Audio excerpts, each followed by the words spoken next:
The other night, Donald Trump said it was totally unacceptable, the most recent offer that Iran made. We had a 4-month ceasefire. We had a 21-hour attempt in Pakistan to negotiate a deal. Who's in charge in Iran? What is really happening? Are you surprised that 30 days later we still have no deal? Or to you, is it utterly predictable? It's utterly predictable. And in fact, let me say something that I think will surprise many of your viewers. It's not so different from what happened during the negotiations with the Obama administration. During the Obama administration, the then Supreme Leader, now dead, would say publicly, I distrust the talks, distrust the Americans. I'm not sure we should be doing this.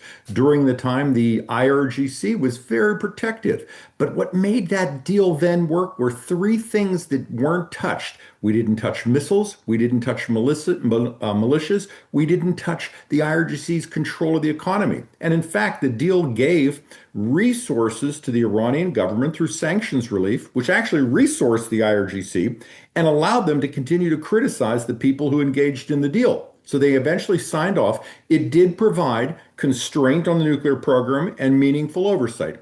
You should give that to the deal. So what we have now is the IRGC, in essence, saying the same thing. Don't touch missiles. Don't touch militias. Don't touch what we're doing in the economy. We want immediate sanctions relief up front. We'll then talk about the nuclear program at some point down the line, down in the future. We're never going to give up the Strait of Hormuz because that's our foot on the throat of the world economy. And we want to criticize anybody engaging in talks with the West.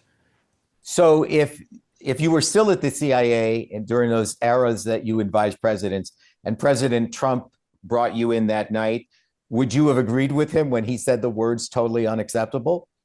Well, that's actually being policy prescriptive. So in the intelligence community, we don't make those comments. We basically talk about what we know, what we don't know, what we think it means and why, but we leave those sorts of comments No, up to no, the I president. understand. But you probably would have told President Trump what you just told our folks audience, that this looks a lot like what happened when we entered into the Iran deal during the Obama administration, where they really weren't giving up the things that we wanted them to give up.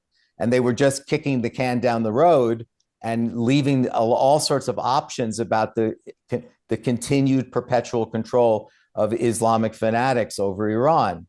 That was Sure. really, that's what happened Absolutely. then, and that's what's happening now. Absolutely. And in fact, one could also state that the current government is saying they will not dismantle any facilities. Now, it's a little different because we and the Israelis have destroyed many of those facilities, but in the JCPOA negotiations, the Iranians refused to dismantle, to close facilities, rather. They would dismantle some of the equipment inside, but they would not close the facility.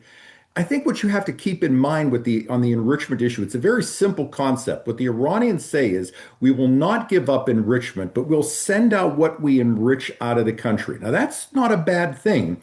But what you have to watch is to make sure that if they have the ability to enrich uranium, that they don't one day say, we're going to expel the inspectors, we're going to expel the verification and the oversight, and we're going to then build whatever nuclear enterprise we wish to include a weapon. Because we now have all that capability inside. We're just going to stop cooperating. What the Trump administration is saying is, we just don't want to let you have that capability. We don't want to go there again. The Iranians are refusing to give that capability, give up that capability. That's really where we stand right now.